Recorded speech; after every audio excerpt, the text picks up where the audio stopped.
Bonjour, ici Sarah Bergeron-Larouche. Bienvenue à Pas sorti du bois.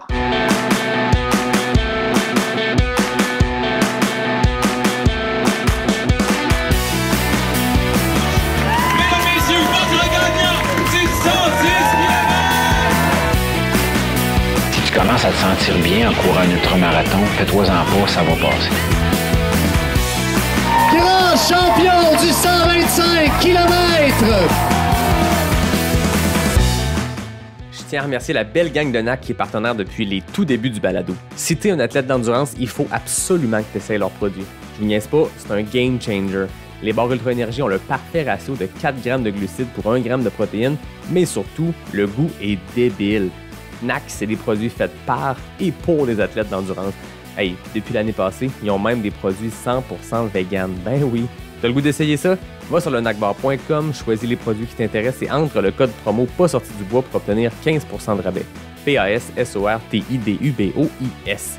Merci NAC, puis je vous souhaite un bon épisode. Ouais, ben, on n'est pas sorti du bois, hein? Bonjour tout le monde, bienvenue à Pas sorti du bois, épisode numéro 35. Aujourd'hui, je suis en compagnie de Sarah Bergeron-Larouche. Comment ça va, Sarah? Ça va bien et toi, comment ça va? Ça va bien, merci d'être là.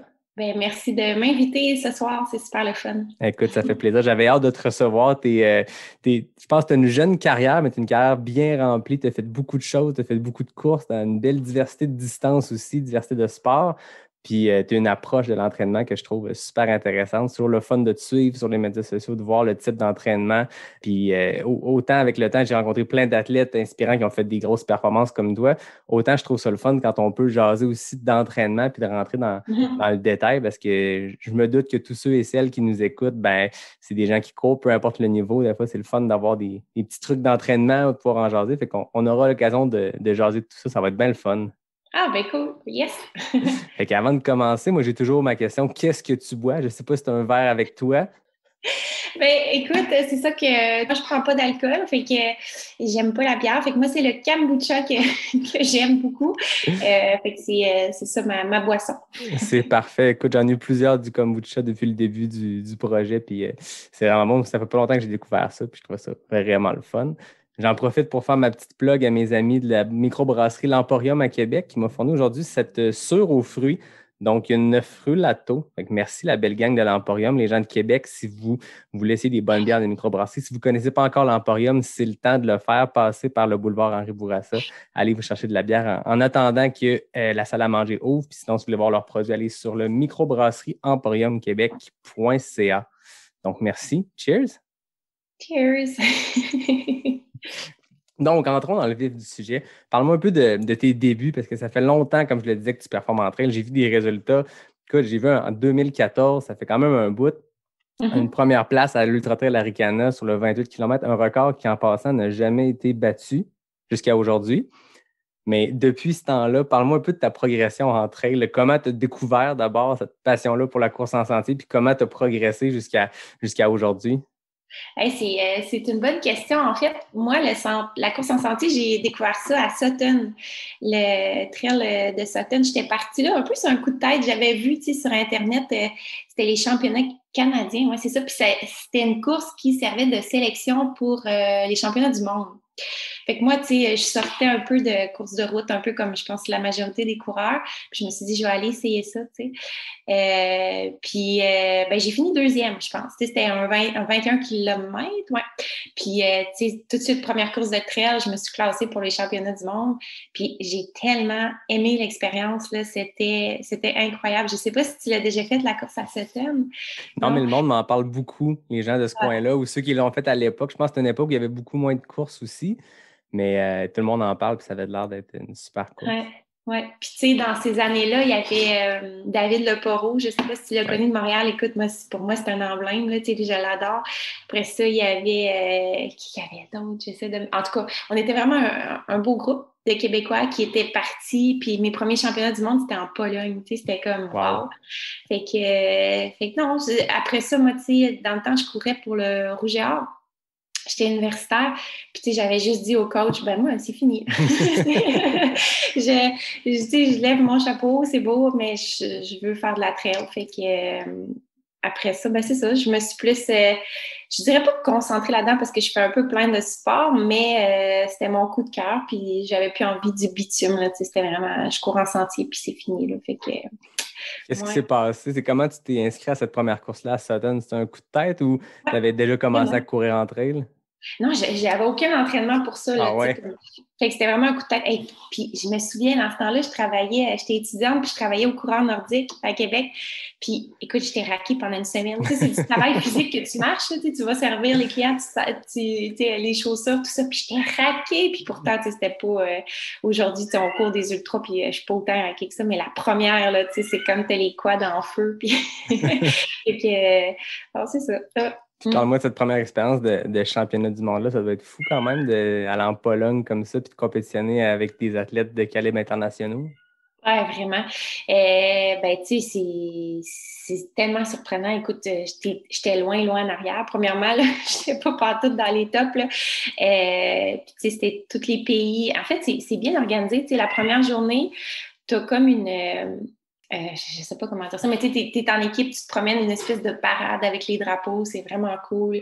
Puis ça fait drôle de parler de ça en pandémie, hein, parce que tout le monde est ensemble, puis à la même hôtel, tu sais, c'est une belle expérience. Tu sais, tu fais des liens avec les autres pays.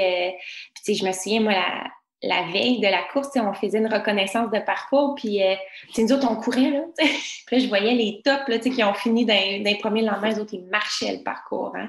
Ah ouais. Ils couraient pas comme nous autres. Puis je disais, pourquoi qu'ils marchent, eux autres? Mais en tout cas, je pense qu'ils avaient plus d'expérience que moi.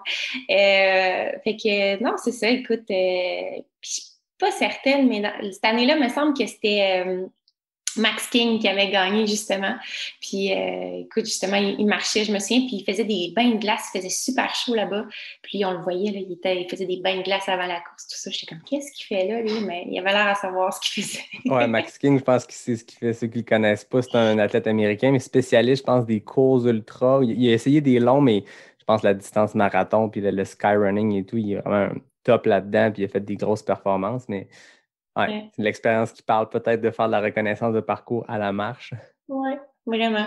Fait que, non, écoute, quand tu vis des expériences comme ça, après ça, t'as pas le choix, là, c'est un coup de cœur. Puis, moi, ben, j'ai été chanceuse en quelque sorte de pouvoir vivre ça dès le début. Puis après ça, ben, c'était juste la passion que je faisais tout le temps vivre, là. Fait que, Ça a été un coup de foudre instantané.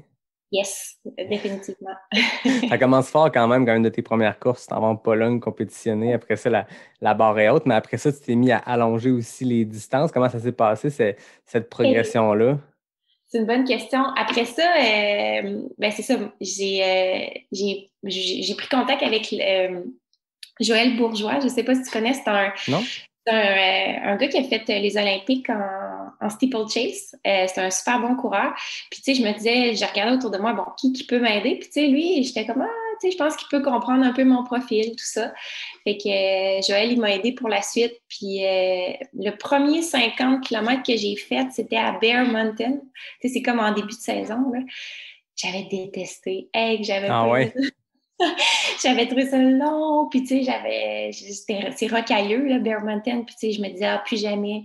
Mais tu sais, comme n'importe qui, une semaine après, je me réinscrivais à une autre.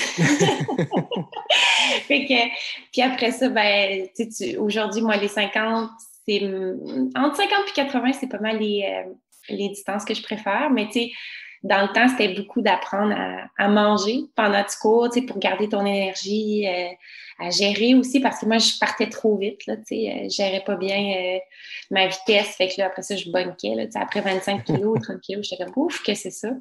Fait que c'était beaucoup d'apprentissage, mais c'est ça, aujourd'hui, ben, j'aime bien ça. Ah oui, puis est-ce que, justement, quand tu dis que la nutrition est un problème, la distance aussi, c'était nouveau, est-ce que c'est parce que, justement, en entraînement plus de route, de piste, ben, tu n'as pas cette notion-là nécessairement à gérer, tu as la nutrition pré-compétition, mais on s'entend que sur de l'athlétisme ou de la courte distance, normalement, tu ne manges pas pendant, là?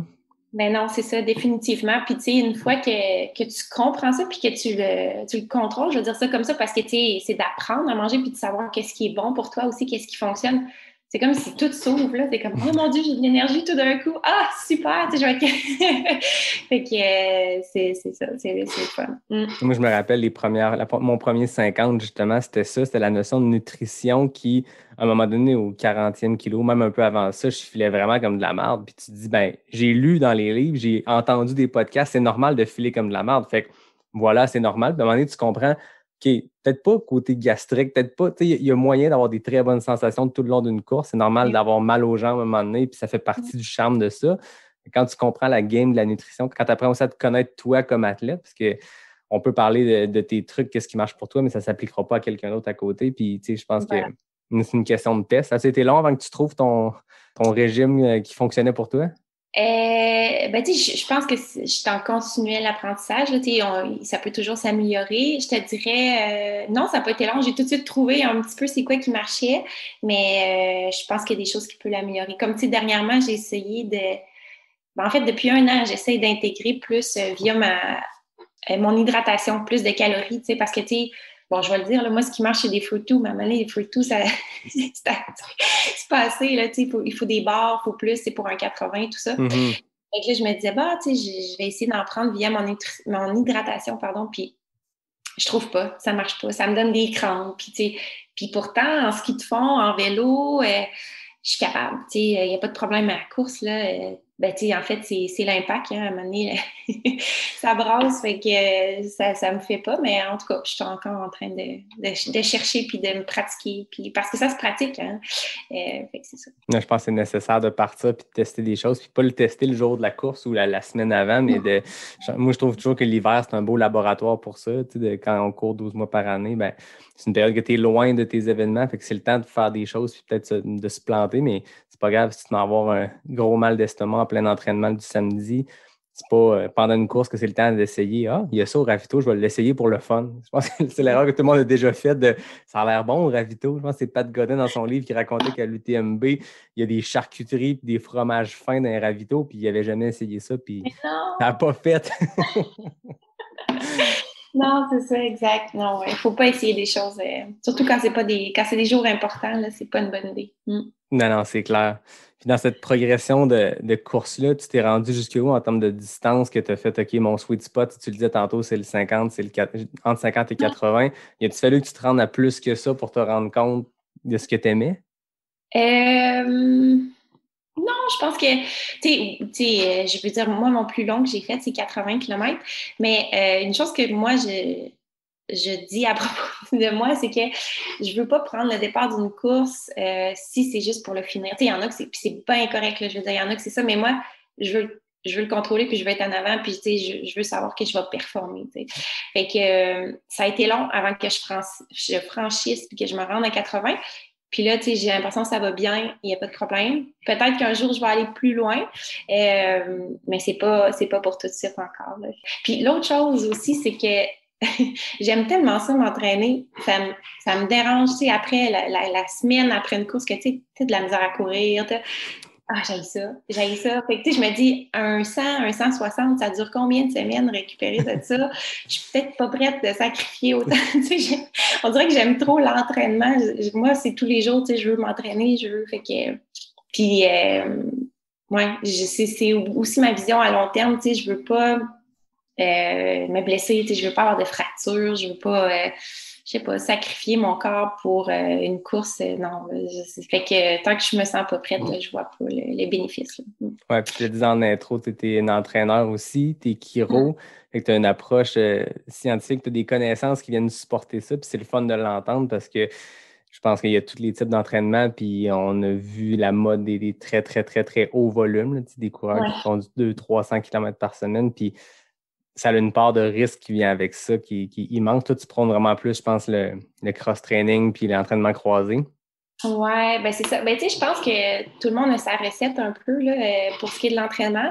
Moi, c'est ce qui fonctionne pour moi parce que je me suis rendu compte que je récupérais plus quand je faisais ça. Parce que, tu sais, j'avais plus de vascularisation. Mettons, j'ai mal aux jambes, mais je suis capable d'aller faire du vélo, mais c'est parfait parce que j'apporte du sang à mes cuisses puis je récupère plus vite, puis voilà.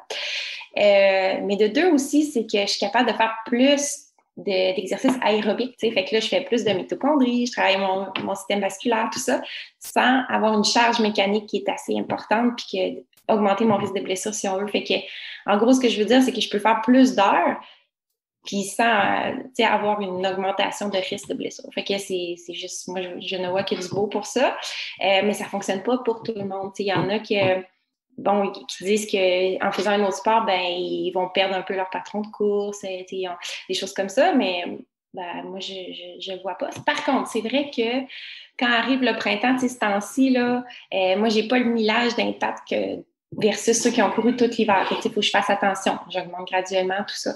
Puis, tu sais, ça, par exemple, l'année passée, j'ai été quelques mois avec des tendinopathies acléennes à cause de ça. Parce que, je voulais repartir vite, mais, la quantification du stress, il faut la respecter, tout le monde. fait que c'est ça. Fait que, il y a des pour et des contre, mais je pense qu'il faut apprendre à se connaître, puis chacun, c'est ça, là, et c'est à soi de décider est-ce que tu veux faire d'autres sports. Puis il faut que tu aimes ça aussi. Il ne faut pas que tu fasses un autre sport juste pour faire un autre sport. Il faut que tu aimes ça. Non, c'est ça, mais moi, je l'ai découvert cet hiver pour la première fois. J'ai fait beaucoup de ski de fond quand j'étais vraiment plus jeune. Puis là, j'ai commencé l'hiver un peu blessé et je me suis dit, ben là, c'est le temps de me remettre au ski de fond. Je ne sais même pas pourquoi j'avais arrêté à l'époque. Puis je l'ai vu justement l'effet de quand j'ai pu recommencer à faire du millage, quand j'ai pu recommencer à faire des impacts plus, faire de l'intervalle et tout. J'avais absolument rien perdu. Puis ça faisait 3 mois que je courais un volume très bas, mais à très basse intensité aussi, juste parce que je voulais continuer à bouger, mais que le ski de fond est venu payer de ce côté-là parce que j'ai comme découvert un sport qui justement te fait pomper comme une séance d'intervalle sans aucun impact ou à peu près pas, puis ça change la game complètement, là. Ah, c'est ça. Puis, tu sais, moi, à cause que mon conjoint, c'est un cycliste, hein, un vélo, il fait du vélo de montagne. Fait que, je me suis mis à faire du vélo. Puis, tu sais, moi, le vélo, c'est pas naturel, là. C'est pas. Ah ouais. J'ai toujours trouvé ça dur, c'est pas facile. Mais, tu vois, ce qui me manquait à la course, puis que là, je trouve que j'améliore, c'est l'espèce de puissance, là. Tu sais, tu montes une côte, là, puis tu sais, t'as de la force dans les jambes, puis t'es en acide lactique, puis tu sais, t'es comme, tu passes au travers, là. Ben, écoute, je l'ai amélioré avec le vélo. Puis je suis pas sûre qu'en courant plus, en faisant plus de dénivelé, je suis pas sûre que j'aurais atteint ce niveau-là. Fait que, tu sais, je pense qu'il y a possibilité de faire des gains avec d'autres sports aussi que tu transfères en course en sentier. Je suis pas certaine pour la course de route, par exemple. Je suis pas certaine. Mais pour les trailers, je pense qu'il y a un certain transfert qui est intéressant à faire. Puis est-ce que ça se peut que, parce que tu sais, quand tu te mets à faire d'autres sports, quand j'ai recommencé à faire du ski de fond, peu importe, il y a des muscles qui travaillent différents. Tu sais, moi, je suis vraiment ça fait 12 ans que je suis vraiment plus course, puis là, je commence à tester des choses plus en entraînement croisé. Il y a des muscles que tu n'as jamais sentis, fait que tu te dis, ce muscle-là, il ne travaille pas de cette façon-là. Est-ce que ça se peut que les muscles que tu vas chercher avec le ski de patin, le ski de fond, le vélo, est-ce que c'est des muscles qui peuvent bénéficier à ta course nécessairement? Oh, OK, dans ce sens-là. Bénéficier, je ne sais pas, mais pour ce qui est de la prévention des blessures, moi, ça, je suis convaincue. Pourquoi? C'est que, il faut penser qu'on est des athlètes complets, là, mais l'exemple des jambes qui courent, c'est tout le temps dans le même patron un peu, là, mais c'est bon d'aller latéral un petit peu, comment travailler les fessiers, travailler d'autres choses. Fait que, tu n'as pas une surutilisation, tout le temps le même mécanisme. Fait que moi, je pense que c'est intéressant pour être un athlète complet. Fait que, puis, tu sais, en sentier, je veux dire, des fois, on marche, des fois, ça monte, des fois, ça descend, des fois, on est tout croche parce qu'il y a une roche et des racines. Fait que c'est bon d'avoir des stabilisateurs. Fait que, je pense que, en fait, c'est le plus beau sport, là, la course en sentier, là. C'est ça, je comprends. C'est que tu fais plein de sports, mais est-ce que tout ça sert à ta passion première qui est la course en sentier? Oui, effectivement. Ouais. Tout pour la course en sentier. Oui. Puis, tu sais, dernièrement aussi, pas dernièrement, excuse, la dernière année, je te dirais, je fais plus de musculation aussi. Puis ça aussi, je trouve que c'est génial. À ne pas négliger. Fait que souvent, on dit on n'a pas le temps, mais crime, prends le temps là, parce que des fois, ça vaut la peine de diminuer ton millage pour faire ta musculation, puis tu vas voir, ça va être mieux. Là. En tout cas, moi, ça m'aide beaucoup. Là. Je le sais, quand j'avais commencé à en faire, j'avais vu un impact sur le pace aussi, sur ma vitesse moyenne quand je faisais des intervalles et tout. Je ne sais pas si c'est mental, mais j'ai fait un hiver complet, vraiment plus de musculation, 1 ou 2 séances par semaine. Je remplaçais une séance de course par une séance de muscu, comme tu dis, question de temps. Puis quand tu es en basse saison, on s'en fout là, de faire 60 km au lieu de 75 rendu là. Fait que j'avais transféré vers la muscu, puis j'avais vraiment vu une différence quand j'avais recommencé l'entraînement intense. Un petit gain de vitesse, là, rien de fou, mais c'est quand même, tu sais, quand même une preuve. En tout cas, moi, j'avais vu la preuve directe, puis je l'associais qu'à ça parce que à ce moment-là, c'était ça qui avait changé. J'essayais de comprendre qu'est-ce qui a changé dans mon entraînement, puis c'était que ça. Là. Ouais, puis je suis d'accord avec toi. Puis tu sais, nous aussi, ce qui nous... notre particularité, les coureurs en sentier, c'est la contraction en excentrique quand on fait les descentes. Hein. Puis ça, je pense que c'est ce qui fait en sorte qu'il y a des gens, des fois, qui finissent pas la course parce qu'ils ont les jambes trop cassées. Mais écoute, en continuant à faire de la musculation l'hiver, parce que là, on n'a pas accès à la montagne tant que ça, tu sais, l'hiver, moi, je vois que c'est plus facile après ça de recommencer mon dénivelé au printemps. C'est parce que ça dépend ce que tu fais, là, mais tu sais, exemple, sauter en bas d'un box ou faire des choses comme ça, tu fais de la contraction excentrique. Fait que tu gardes ça. Il y a une certaine mémoire dans tes fils musculaires qui se fait. Fait que après ça, tu repars, tu fais ton dénivelé, tu redescends, puis moins raqué que la saison passée. C'est magique. C'est quand même satisfaisant. Parce que Dieu sait que c'est le D- qui rough. Souvent, le monde qui connaissent un peu moins la course ou les gens de route qui regardent la course de trail, ils voient beaucoup le D+, puis le D+, aïe, le dénivelé. Puis moi, c'est tout le temps, ouais, mais non, c'est le D- qui fait mal. Puis moi, je me rappelle d'une fin de semaine, la fin de semaine où Jeff Cochon avait fait ses 22 montées du Mont-Saturne en 24 heures. J'étais allé m'entraîner au Mont le lendemain, puis j'avais suivi ça sur les médias sociaux, puis tout le monde ne parlait que de son record de D+, de D+, de D+. Puis là, j'étais en train de descendre les pionniers qui a descendu 22 fois, dont en pleine nuit à une vitesse pas possible, même à 24 heures plus tard. Ouais. Puis ça m'a frappé à quel point, non, mais ce qui est impressionnant de son défi, oui, le D+, c'est extrêmement impressionnant, mais c'est le fait qu'il a fait subir ces descentes-là à son corps 22 fois, puis c'est le D- qui est rough là, dans une pente aussi abrupte puis aussi accidentée. Hein. Mais je suis complètement d'accord avec toi. Fait que là, tantôt, on parlait, tu disais, moi, quand je me présente à une ligne de départ, c'est pour gagner. Force est d'admettre que ça fonctionne parce que je veux pas te gêner, mais je me suis juste sorti ton Nitra ici, juste voir les résultats. Puis je pense qu'il y a plus de première place que d'autres choses. Tu as vraiment eu une grosse progression puis beaucoup de succès, autant dans des courses américaines, des Sky Race, les courses québécoises, Québec Méga Trail 70, la Chute du Diable 50, Arikana 2 fois le 65 en record du parcours. Dont l'année passée, je me rappelle, je pense que je n'ai parlé, j'ai nommé ton nom à quelques épisodes parce que le monde disait, ouais, ça le ralentit un peu, mais ça ralentissait pour tout le monde, le masque et les mesures sanitaires. J'étais comme, dude, Sarah Bergeron-Larouche, elle a battu le record du parcours d'Arikana dans un contexte où il fallait arrêter ou mettre un masque et mettre du Purell. Puis à chaque ravito, il me faisait vider mon sac. J'étais tellement fâchée. J'étais comme, OK, là. Il regardait tout mon équipement. Il y a ça aussi, hein, le matériel obligatoire. Je pense que les gens en avant du pack, ils vous checkent un peu plus que nous dans le mid-pack, mais c'est sûr que ça a un impact sur le temps nécessairement. Ouais. Ben oui, définitivement. Puis, tu sais, je veux dire, en vrai, tu sais, les bénévoles, c'était bien correct, là. Je veux pas les critiquer, mais tu sais, j'étais quand même, ça me faisait quoi? J'ai dit, je l'ai déjà montré, ma couverte. Ça fait 2 fois que je la montre, tu sais. Je t'ai donné.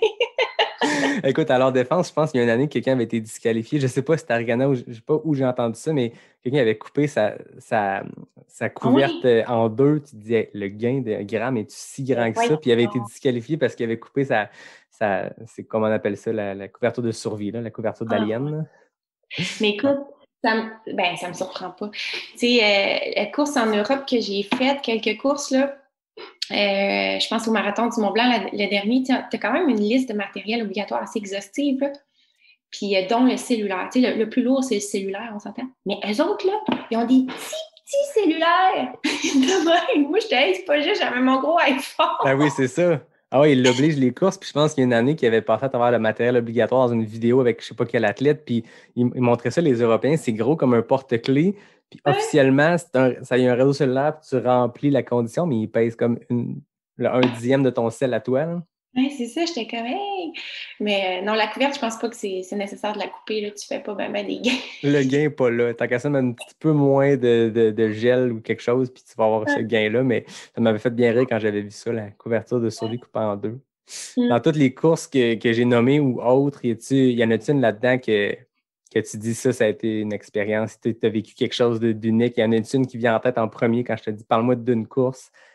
Que ce soit pour l'accomplissement ou l'expérience humaine ou l'expérience culturelle parce que c'était ailleurs? Ben écoute, ça fait longtemps, je me souviens plus en quelle année, mais la première fois que j'ai gagné Whiteface, c'était un 25 km. Hey, pour moi, ça, c'était une révélation. Je sais pas ce qui est arrivé cette course-là, mais c'est comme 2 boucles, en fait. Puis tu montes la montagne, puis après ça, tu vas courir en bas, puis après ça, tu remontes la montagne, puis tu finis. Puis ma deuxième boucle, là, je faisais juste dépasser tellement de monde, puis j'ai rattrapé la première, puis la première, c'était une fille de Salomon. Écoute, je me souviens même plus de son nom, mais pour moi, c'était comme une idole, là. C'était waouh! Fait que là, quand je l'ai dépassée, je me sentais quasiment mal, là. J'étais comme... Puis après ça, j'ai juste continué, puis j'ai fini super vite. Puis non, ça, c'était ma meilleure course. En tout cas, les sensations. Là, je pense que c'était comme en 2016, je dirais, 2017. Si je regarde la liste que j'ai devant les yeux, là, c'est ça, ouais. 2016. Je disais que je préparais pas mes entrevues, mais je m'ouvre l'ITRA juste pour voir. Okay, c'est bon. Fait que ça, c'était une belle course.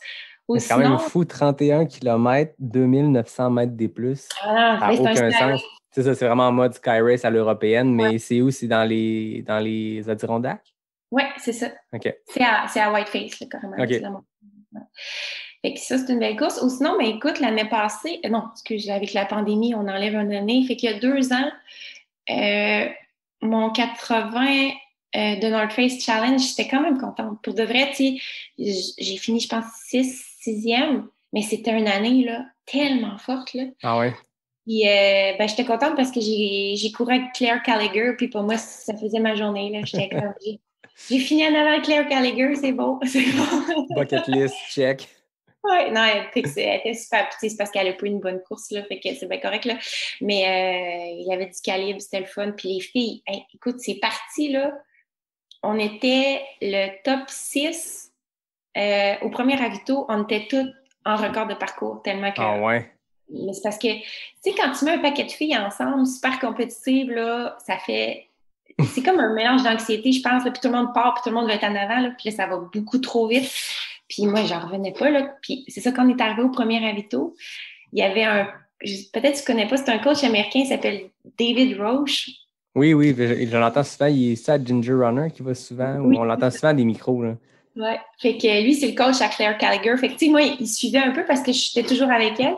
Puis c'est ça qu'il disait, il nous disait, vous allez trop vite, les filles, vous allez trop vite, vous êtes sur record parcours. Fait que moi, j'ai paniqué, tu sais. Là, je me suis dit, fait que là, j'en ai enlevé une, comme, tu sais, j'ai oups.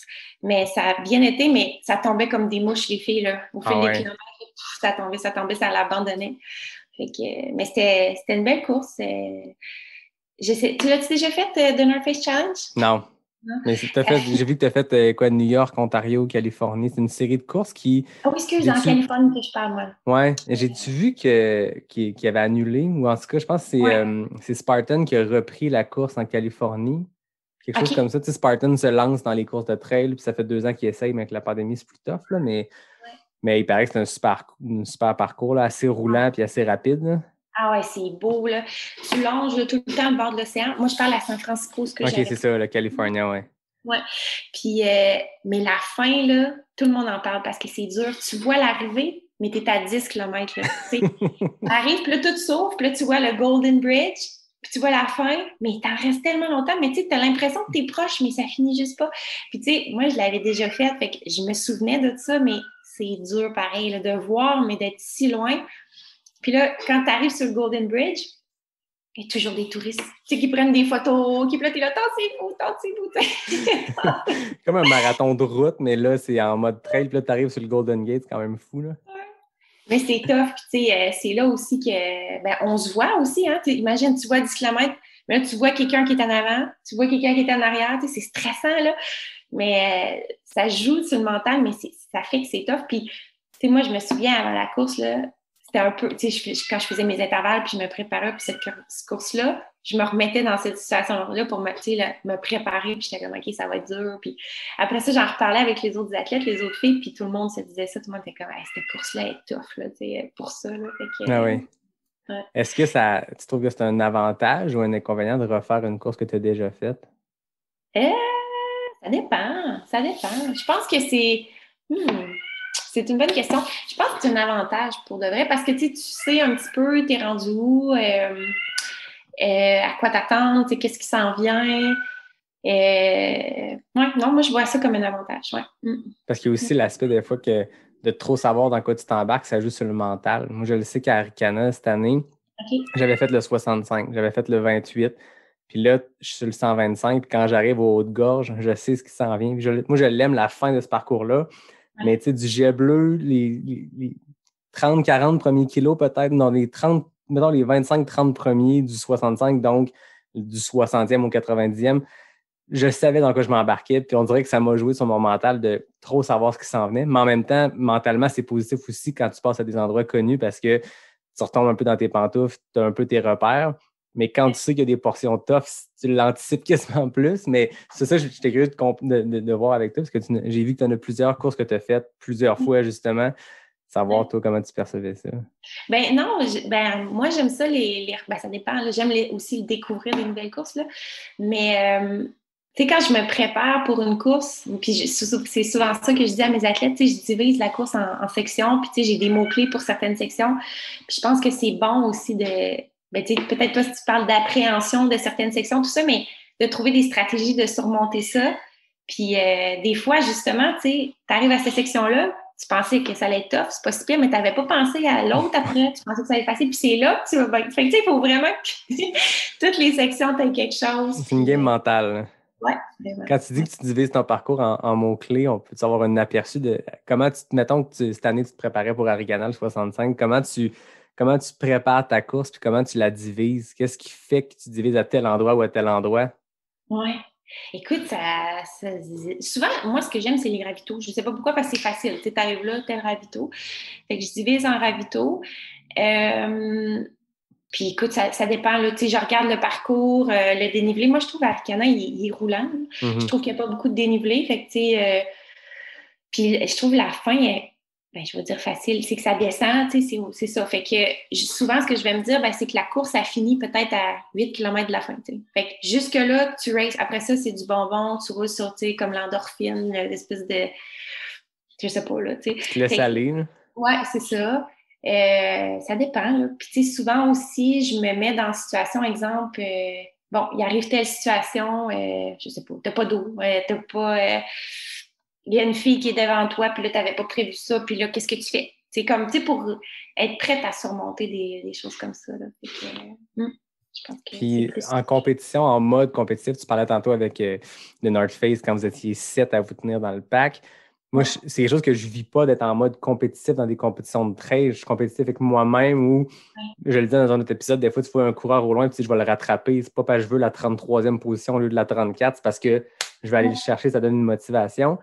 Comment ça se passe en avant, cette game compétitive-là? C'est ce jeu-là tu sais, des fois, quand vous êtes côte à côte, puis tu te dis, est-ce que j'essaie de me montrer que je souffre ou est-ce que j'essaie au contraire de cacher ça? Y a-t-il cette game-là? En tout cas, toi, comment tu le perçois? Parce que clairement, tu es une compétitrice. Je veux dire, pour avoir ce succès-là, je sais pas, quand il y a un déclic qui arrive en compétition, puis là, comment ça se passe pour toi? Oui.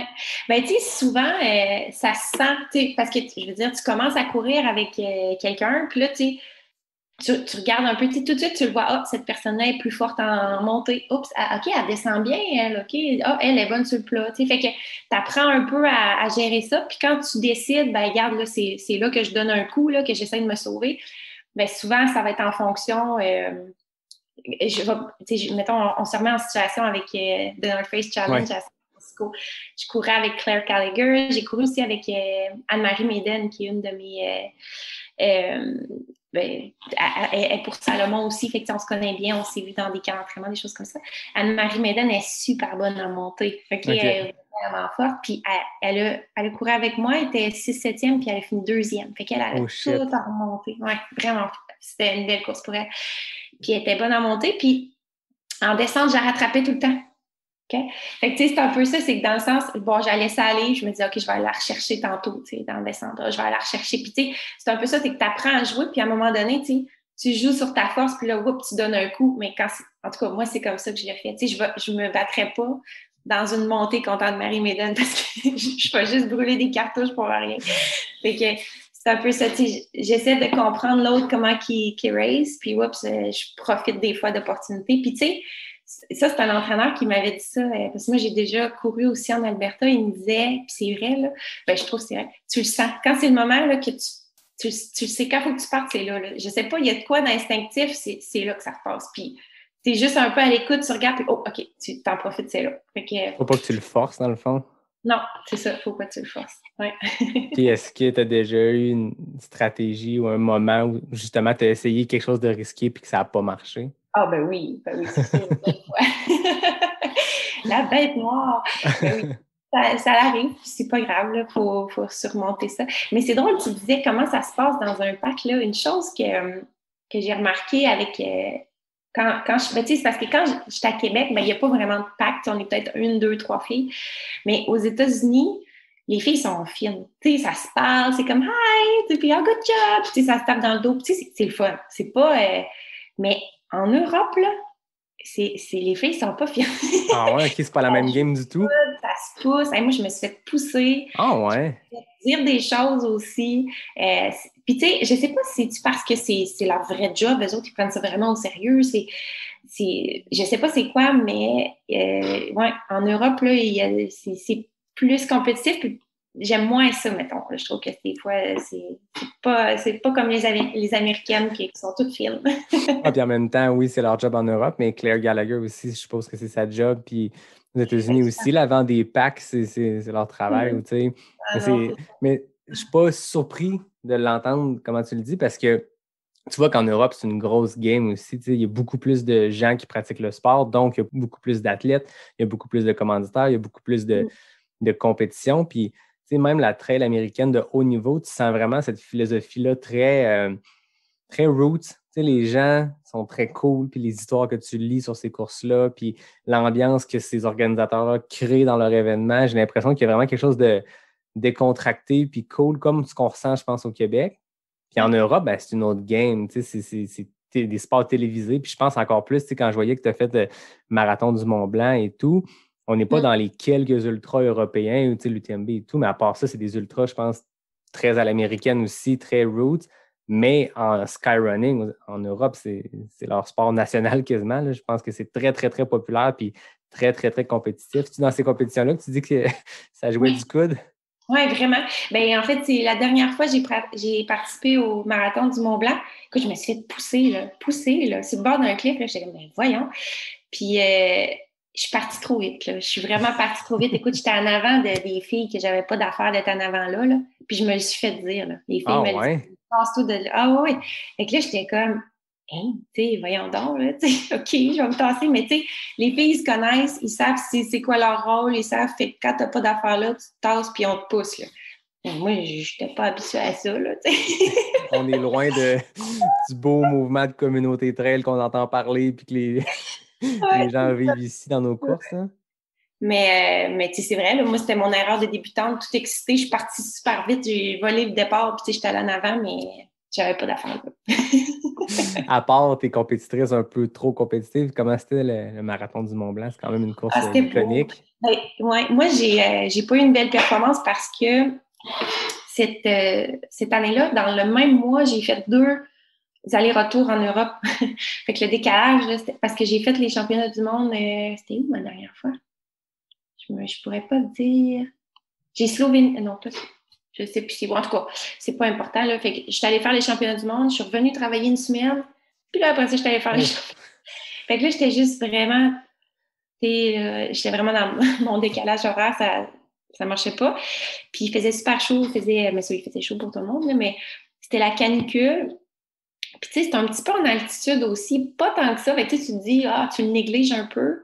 Mais moi, je l'ai senti. Puis, tu sais, quand c'est en altitude, moi, je l'oublie tout le temps, mais ton système cardiovasculaire, tu sais, tes pulses vont plus vite, donc, faut que tu bois plus, faut que tu manges plus, tu sais. Puis, en plus, il fait plus chaud. Fait que, tu sais, tout ça, ça va plus vite. Fait que, moi, j'ai pas assez mangé. Puis, j'étais pas capable. J'avais chaud, je buvais pas, je mangeais pas. Fait que j'ai juste vraiment bunké, là. Je me souviens plus à quel kilomètre, là, mais ça n'a pas bien. Tu sais, je pense que j'ai fini 16e, puis, tu sais, j'aurais pu faire mieux, là, je sais. Après coup, j'étais déçue, mais c'est pas grave. C'était une belle expérience. Écoute, c'est tellement beau. C'est ça, là, je veux dire, c'est les Alpes, hein, c'est Chamonix, puis c'est tout ce qui vient avec aussi. Tu sais, la semaine avant, il y a tellement de monde, là, tu sais, à Chamonix. Puis c'est aussi, tu sais, je me souviens, à un moment donné, on monte un col, puis tu sais, il y a des tambours, les gens, ils t'encouragent, ils te poussent. Tu sais, c'est une fête, là, c'est le fun, là, tu sais. Fait que non, c'est le fun. Non, je pense que Chamonix, c'est un peu l'épicentre de la course en sentier. Puis on parle beaucoup de l'UTMB et tout ça, qui est comme devenu l'espèce de Jeux olympiques de la trail. Mais le marathon du Mont-Blanc, c'est une tradition qui remonte à des décennies avant l'UTMB. Puis c'est ceux qui ne connaissent pas, c'est une course elle a l'air vraiment exceptionnelle en juin comme ça, comme tu dis, début de l'été, dans les Alpes. Tout est là pour que ce soit une belle expérience. Hein. Vraiment. C'est beau. Cool. Non, mais le lendemain, moi, mon conjoint, il m'avait demandé en mariage. Oh, OK. Fait que là, c'était tout beau. Là, c'est la thématique récurrente. La semaine passée, j'ai reçu Pierre-Luc Fortin et Christina Paremblay de Ultra Lala Podcast qui me racontait sa demande en mariage à la fin du Bromont Ultra. Là, toi, tu me parles de demande en mariage à Chamonix. Sans le savoir, c'était le thème récurrent du mois. Ouais. C'est cool, ça. À Chamonix comme ça, après la course. Oui. Parle-moi un peu de ton année 2020. On l'a tous vécu de différentes façons. Tu le disais, j'ai aimé ça tantôt quand tu parlais de l'entraînement, à quel point tu aimes t'entraîner, à quel point tu veux pas trop t'hypothéquer pendant des courses parce que tu perds des jours d'entraînement. Comment tu as vu cette année-là? T'avais-tu des gros plans? Puis est-ce que tout ça est tombé à l'eau? Comment tu as vécu ta COVID? Moi, mes plans, c'était la série Golden Trail. C'est ça de mon côté. Mais là, tout a été annulé. Mais tu sais, il y avait comme organisé pour la fin de la saison un championship qui était sur 4 jours, tout ça. Puis la façon dont ça fonctionnait, c'était, il y avait une course de qualification dans certains pays. Puis nous, ça l'avait eu à Tremblant. C'était Mathieu Blanchard qui l'avait dessiné, le parcours et tout. Fait que bref, je me suis entraînée fort. Mais tu sais, oui, c'est sûr, j'ai été déçue là, au début comme tout le monde, mais pour de vrai, tu sais, je me sens quand même privilégiée en temps de pandémie parce que tu sais, je suis pas malade, mes proches sont pas malades, moi puis mon conjoint, ça va bien, tu sais, on a chacun nos emplois, tu sais, je veux dire, fait que je veux pas me plaindre parce que je sais pour qui qu'il y en a que c'est plus difficile, là, puis de pas pouvoir faire des courses, ben tu sais, c'est pas plus grave que ça, là. Puis, c'est clair. Ouais, puis nous, ben on est chanceux parce qu'on s'entraîne beaucoup ensemble, fait qu'on s'auto-motive, là, fait qu'on en a profité pour faire plein de trips. Puis au courant de l'été, ben c'est ça, on faisait des petits défis.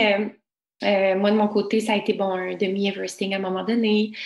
À un moment donné, j'ai comme décidé que j'allais tout relier les montagnes à Québec en vélo, puis j'ai monté à course à pied. Tu sais, des choses comme ça, des défis. Puis à quelques reprises, je suis allée au Mont-Tremblant faire le parcours pour me classer pour la Golden Trail Series. Puis, ça allait super bien. Tu sais, c'était surtout moi puis Lindsay Webster. Peut-être qu'elle ne connaît pas. Oui, c'est la blonde de Ryan Atkins. Ryan Atkins, c'est ça. Qui lui aussi est allé. Lui aussi, tout l'été, je pense que les deux ensemble essayaient de se payer un trip aux Açores pour la Golden Trail Championship. Exactement. Et puis, c'est drôle parce qu'en début de saison, je l'avais dit à mon chum, j'avais dit, s'il y en a une, là, c'est Lindsay Webster. Ah ouais?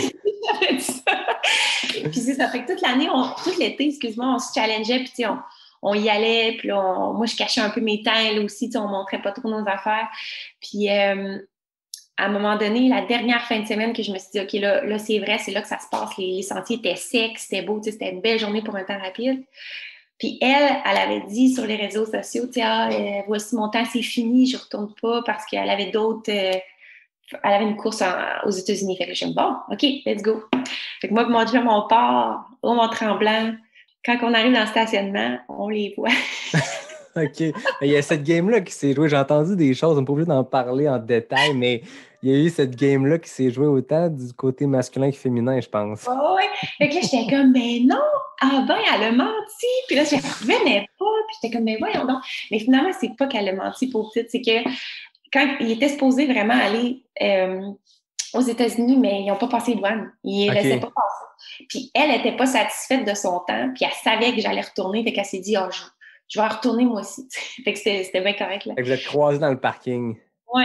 Fait que là, moi, je suis partie avant, puis écoute, ma montre, Sunto, le GPS est mort pendant le parcours.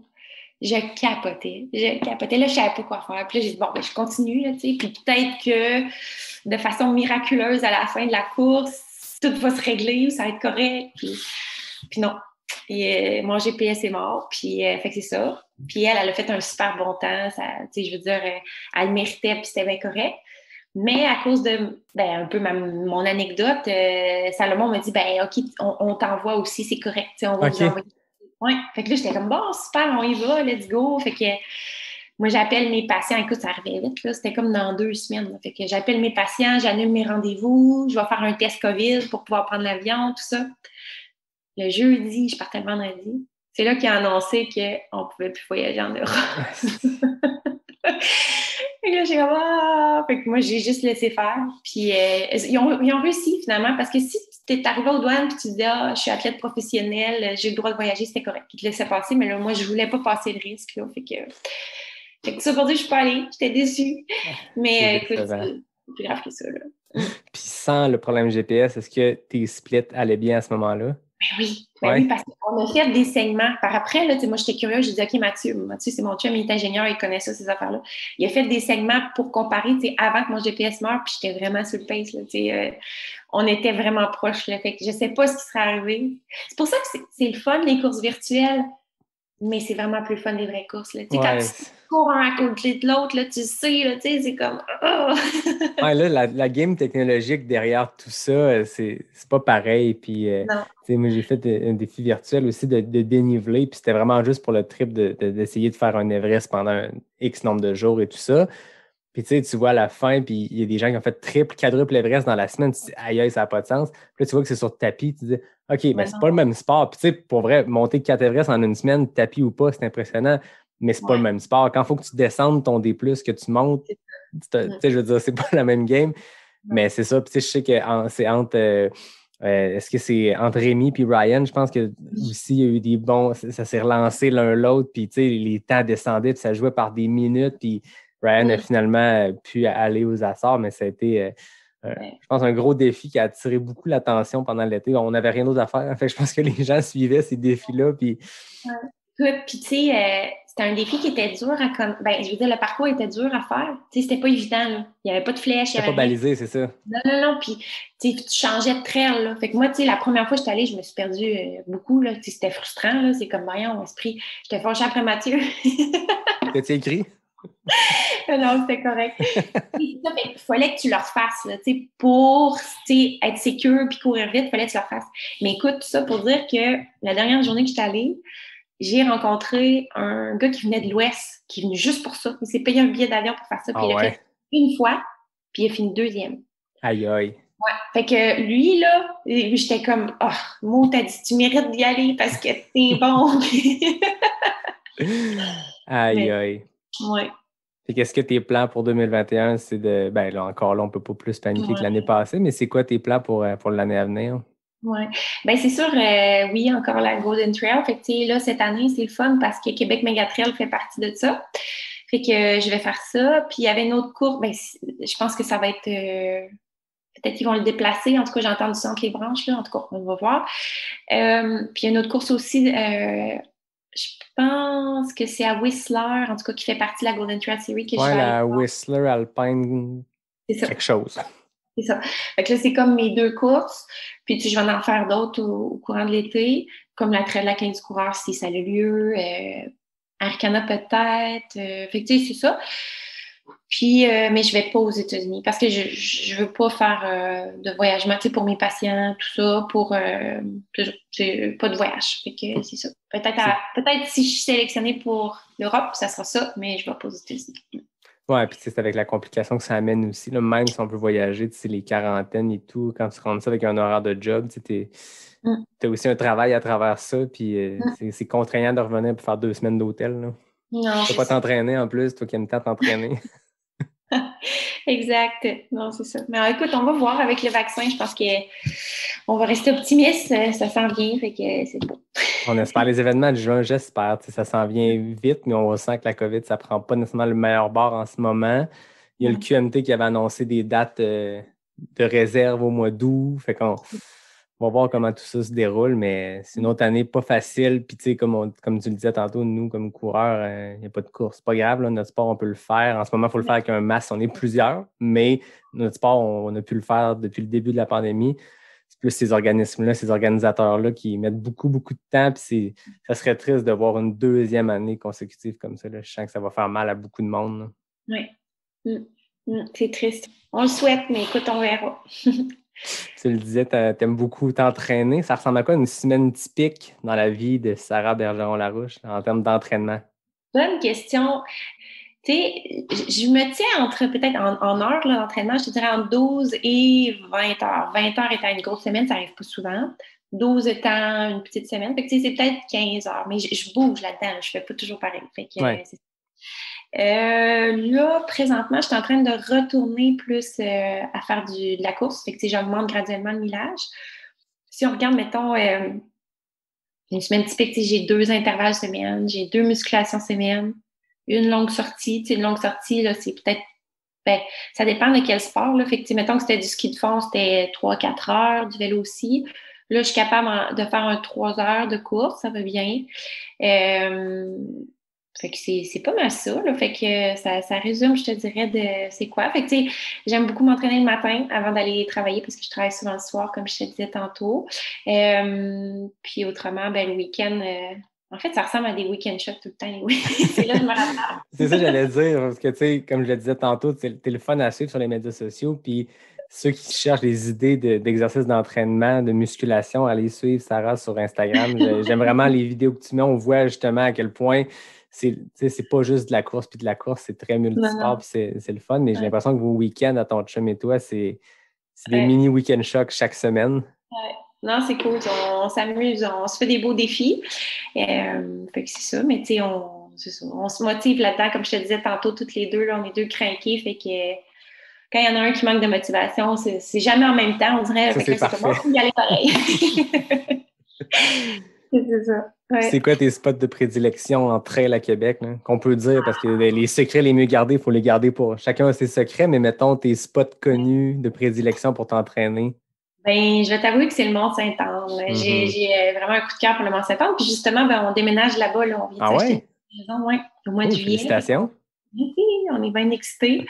Fait que, oui, parce qu'écoute, c'est 4 saisons. Là. Nous, c'est le ski de fond, le skimo, en vélo de montagne, c'est super beau. En course à pied, c'est super beau. Puis, tu sais, c'est tellement gros comme territoire que tu as l'impression d'être toute seule. Mais tu n'es pas toute seule. Il y a plein de monde, mais tu sais, on dirait que tu as les sentiers à toi, juste pour toi. Puis, mais en même temps, tu te sens en sécurité. Mettons, j'irais pas dans la... tu sais, il y a des places, des fois, moi, je suis un petit peu peureuse, là, tu sais, quand c'est trop des gros espaces, mais Mont-Saint-Anne, je suis toujours bien, tu sais, il y a toujours... oups, il y a une petite maison ici, c'est correct. Il y a la civilisation. Fait que, non, j'adore ça, là. Puis, belle façon, tu sais, de faire du dénivelé. Si tu veux faire du technique, tu descends dans la Mistachibo, t'es gâté. Ouais, c'est ça. Fait que non, puis c'est 4 saisons comme je disais, fait qu'on s'amuse. Oui, puis c'est un beau terrain de jeu aussi. Moi, quand j'ai découvert tous les sentiers derrière, tu sais, la portion que le QMT passe, là, le QMT 25, 50 et tout ça. Mais là, quand j'ai vu, tu sais, moi, l'année passée, j'étais allé me perdre là-dedans pour le fun de, tu sais, je veux dire, c'est interminable. Puis comme tu dis, une fois de temps en temps, tu vois un petit chalet, tu vois toujours la montagne. Fait que tu te dis, si je suis perdu que mon sel lâche, je vois la montagne, puis j'irai off-track directement en ligne droite. Mais quand j'ai vu ce que Jean a ajouté au QMT pour faire le 100 mètres, ça va se promener beaucoup dans ce coin-là. Puis, je veux dire, c'est un terrain de jeu immense. Puis, tu sais, tu as cette portion-là, puis là, tu as le rang Saint-Julien. Puis là, tu te promènes d'un rang à l'autre, puis il y a des tracks. Puis, tu sais, c'est unofficial. Je veux dire, c'est des sentiers, mais il y a quand même des traces qui sont là. Puis, tu peux te perdre dans le territoire je pense que c'est les terres du séminaire dans ce coin-là. Mais ça n'a aucun sens. Puis, l'autre fois, j'essayais de regarder c'est quoi les sentiers dans les terres du séminaire. Puis, il n'y a rien d'officiel parce que c'est des terres qui appartiennent justement au séminaire. Puis c'est des vieux sentiers de gens qui passaient là pour d'autres raisons. Mais c'est un terrain de jeu pas possible. Là. Je ne sais pas combien de centaines de kilomètres carrés de terrain il y a là, mais ouais, quand tu te mets à regarder un peu, puis c'est pas cartographié, fait que c'est un peu excitant, mais en même temps, tu peux te perdre. Là. Non. Ouais. Là, je voyais que tu es entraîneur pour Unis pour le sport depuis longtemps. Puis là, la semaine passée, vous avez annoncé que Unis pour le sport devient le coaching du coureur. Parle-moi un peu de cette transition-là. Puis c'est quoi ton rôle dans tout ça comme entraîneur? Oui, c'est ça. Unis pour le sport, là, c'était un regroupement, en fait, d'athlètes qui coachaient aussi. C'est ça. Fait que c'est Maxime Leboeuf qui avait parti ça, en gros. Puis la clinique du coureur avait comme projet de partir un club aussi de course à pied. Mais tu sais, là, ce qui est arrivé, c'est Mathieu Blanchard qui était pris entre deux chaises, là, parce que là, il entraînait avec nous, avec Unis pour le sport, puis là, il travaille pour la clinique du coureur. Fait que tu sais, lui, il a levé la main, puis il a dit attends un peu, ça peut faire mal peut-être à nos amis, là, ça, là. Fait que on s'est juste associés, dans le fond. Tu sais, moi, j'ai pas fait partie de toutes ces affaires-là. Moi, je suis qu'une simple entraîneur, là. Je suis pas gestionnaire de tout ça, mais c'est ça, fait que ça a pris du temps, là. Tu sais, on a commencé à en parler en mars l'année passée, fait que ça fait déjà un an, plus même. Puis écoute, on vient tout juste de lancer ça, fait que c'est quoi? Ben, on est des athlètes coach qui entraînent en coaching personnalisé. Il y a aussi possibilité de faire partie de des clubs, c'est-à-dire ça, c'est un programme d'entraînement qui est planifié pour tout le monde a le même programme là, pour des cours spécifiques, pour des distances spécifiques, où il y a aussi possibilité de participer à des cliniques. Fait que là, on est en train de mettre sur pied certaines cliniques, mais bon, là, on ne sait pas avec les mesures sanitaires si on va pouvoir, si ça va pouvoir avoir lieu, mais à suivre. Là, mais non, c'est le fun. Fait que c'est ça. Ceux qui veulent s'entraîner avec vous autres, comment ça fonctionne, le suivi qui se fait? Là, je suppose que c'est peut-être différent en mode COVID, mais mettons que tes athlètes que toi t'entraînes, comment ça fonctionne? Est-ce que c'est un plan par semaine, par mois? Comment vous communiquez entre vous? Comment t'entraînes tes athlètes? Oui, ben c'est une bonne question.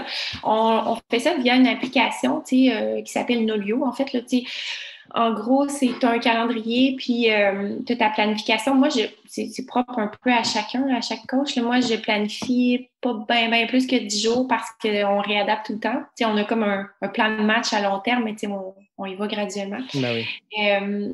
Puis on communique via cette plateforme-là. Il y a certains athlètes qui communiquent d'autres, qui me textent, qui m'écrivent des courriels, qui m'écrivent sur Instagram, il n'y a pas de problème. Là. Moi, je suis toujours bien ouverte. Là, fait que c'est comme ça que ça fonctionne. C'est à distance. Fait que, on n'a pas de club. Je ne vais pas courir avec mes athlètes. Je suis allée quelques fois, l'été passé, quand on pouvait un petit peu. Mais là, bon, c'est chacun. Mais puis, tu sais, en tout cas, les athlètes que je coach, présentement, c'est tout du monde super occupé, là, qui ont une job, des enfants, fait que, ils n'ont pas le temps, là. Ils font leur entraînement quand ils peuvent, quand ça leur adonne, puis c'est bien correct, là. Fait que c'est ça.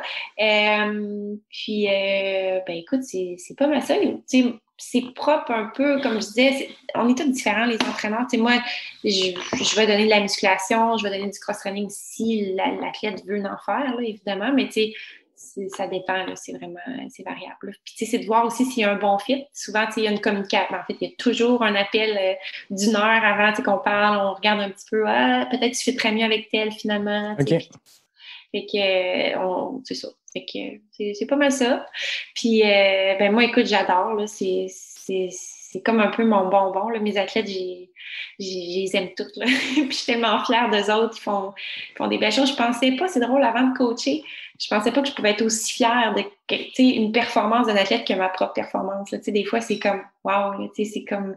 Puis, ils méritent tellement, ils font tellement le travail pour, puis c'est de les voir évoluer, de voir tout ça, c'est vraiment gratifiant, tu sais, fait que c'est cool. C'est une fierté qui est différente, mais qui est aussi forte.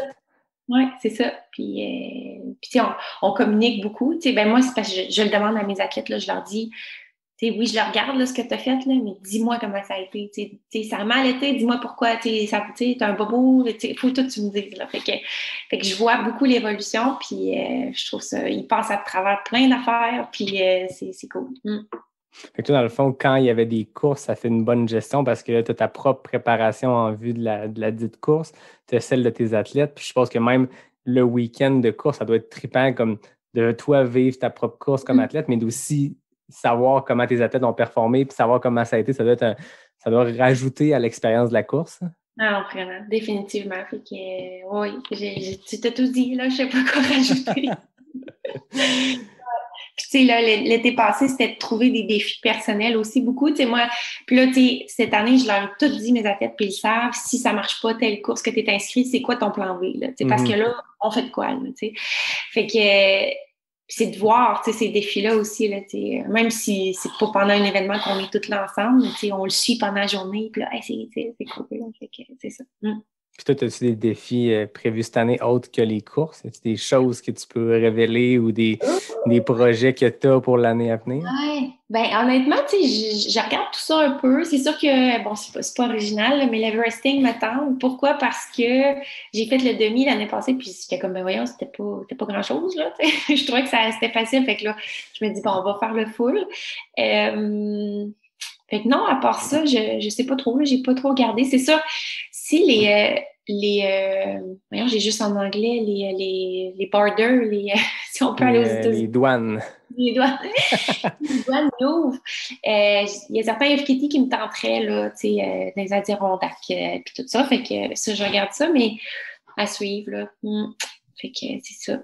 Je pense qu'on apprend à être adaptable dans nos défis puis dans nos objectifs. Je pense que c'est ça que les 2 dernières années nous ont appris, parce que, comme tu disais tantôt, j'aimais ça, comment tu l'as dit, que oui, c'est plate, là, des courses annulées, mais on s'en fout un peu, tu sais, dans le sens que c'est du bonus dans la vie de pouvoir s'entraîner puis de pouvoir faire du sport. Il y a du monde en ce moment qui sont dans le jeu à travailler dans le milieu de la santé à cause de la COVID. Il y a des gens qui l'ont eu, qui ont été maganés.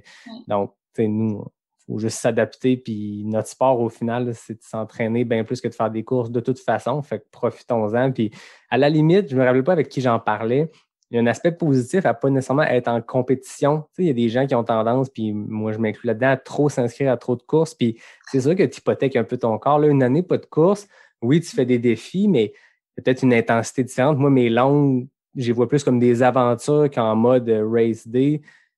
Si tu veux t'arrêter 15 minutes, regarder la rivière, on y va, puis c'est correct. Puis je pense que ça hypothèque nécessairement un peu moins le corps d'être pas en mode racing, puis pousser la machine à son maximum, puis avoir 2 semaines pour récupérer avant le prochain défi, puis repartir. Fait que ça peut juste être bon collectivement pour la communauté d'avoir des athlètes peut-être un peu moins blessés.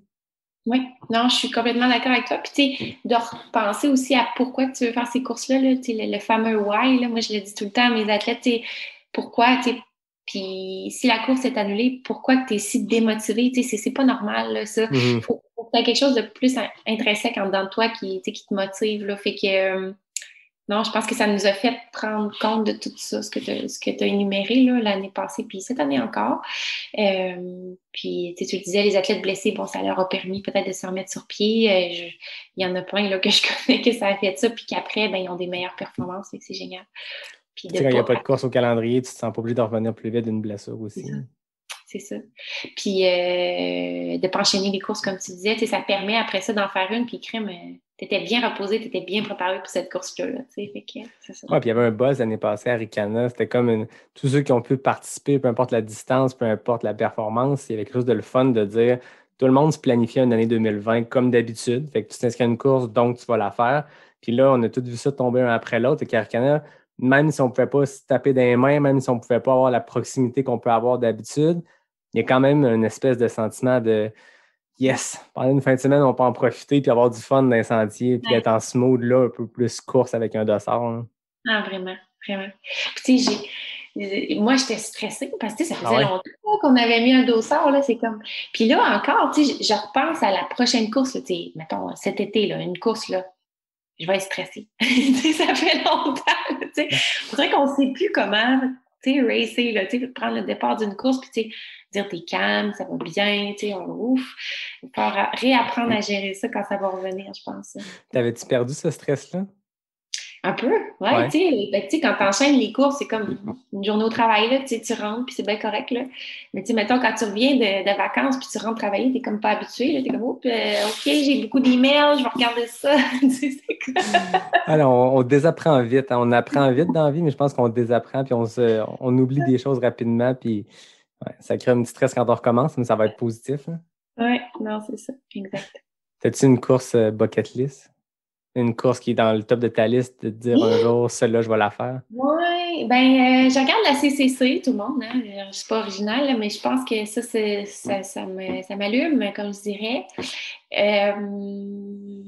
Ouais, je vais y aller avec elle, c'est correct? Un très bon choix. C'est bon. Avant de terminer, je ne veux pas te stresser. Tu disais le stress des compétitions, mais moi, je termine toujours mes entrevues avec les questions éclair NAC. C'est 10 questions très rapides, puis il y a des FKT là-dedans, puis je ne veux pas te mettre de pression, mais c'est ta collègue chez Salomon, Marianne Hogan, qui a le FKT féminin, le temps le plus rapide, en 21 secondes. Fait qu'il faut que je réponde vite, là. Il faut que tu répondes le plus vite possible. OK. Fait que c'est 10 questions, tu vas voir, c'est super simple. C'est tout le temps 2 éléments, tu réponds le plus vite possible. Puis tu as 21 secondes. Fait que faut y aller vite, mais j'ai comme un feeling que je viens d'allumer la flamme de compétitrice. Puis tu me dis quand tu es prête, je te pose ça. Je suis prête. Route ou trail? Trail. Monter ou descendre la montagne? Monter. Poutine ou pizza? Pizza. Portugal ou Slovénie? Slovénie. Questionnaire, produit de grillon ou vegan? Vegan. Ski de fond ou ski mot? Ski de fond. S'entraîner ou compétitionner? S'entraîner. 50K ou 50 miles? 50K. S-Lab, Sense Pro ou Sense Ride? Sense Pro. Traiter un patient ou entraîner un athlète? Entraîner un athlète. 22 secondes. C'est à cause que c'était trop long quand toi tu parlais. Mes questions étaient trop longues, c'est ça l'affaire. Ah non, mais 22 secondes, c'est quand même très, très, très rapide. Deuxième meilleur temps. Puis, c'est qui a fait 22 secondes il n'y a pas longtemps? Il me semble que c'est la deuxième fois que j'ai un 22 secondes back-à-back comme ça. Donc, félicitations. Écoute, Merci. deuxième place ever. À un moment donné, je ressors toujours une fois de temps en temps, une fois par 2 mois, je sors un palmarès des questions éclairs. Fait que, pour moi, avec un temps de 22 secondes, tu vas être là pendant un petit bout. Yes! Hey, un gros merci de ton temps, Sarah. C'était vraiment intéressant de jaser de trail, d'entraînement, de philosophie d'entraînement surtout, puis de voir comment il y a plusieurs façons de s'entraîner. Puis je pense que l'entraînement croisé, c'est quelque chose que n'importe quel athlète de trail ou d'autres sports devrait considérer parce que ça, je pense que ça a des bénéfices. Bon, mais parfait. Moi, comme d'habitude, je remercie David Hébert qui signe le design graphique du podcast. Je remercie Fred Desroches pour le thème musical. La semaine prochaine, je peux le dire parce que je l'ai déjà enregistré, mais je rencontre Éric Dehaye, qui est un ancien champion du monde de double Ironman, qui s'est reconverti en ultra puis qui a fait des courses pas possibles, marathon des sables, Badwater 135, Tour des géants. Il était même ambassadeur pour Unis pour le sport, on en parlait tantôt. Puis récemment, il a fait 10 marathons en 10 jours. Puis juste pour comme mettre un peu de piquant là-dedans, il a fait 10 temps sous son temps qualificatif pour Boston. Fait que c'est quand même un bon athlète que je reçois la semaine prochaine. Fait qu'en attendant, Éric, je te remercie toi, Sarah. C'était super comme discussion. Puis allez suivre Sarah sur les médias sociaux. Pour vrai, c'est le fun de te suivre, de te voir dans tes plans de fin de semaine avec ton chum un peu partout au Québec. Puis vous nous faites voyager. Puis ça donne des idées de plans de week-end choc. Cool. Ben, merci à toi. Merci à tout le monde. Je vous dis à bientôt pour un prochain épisode de Pas sorti du bois, le podcast 100% trail.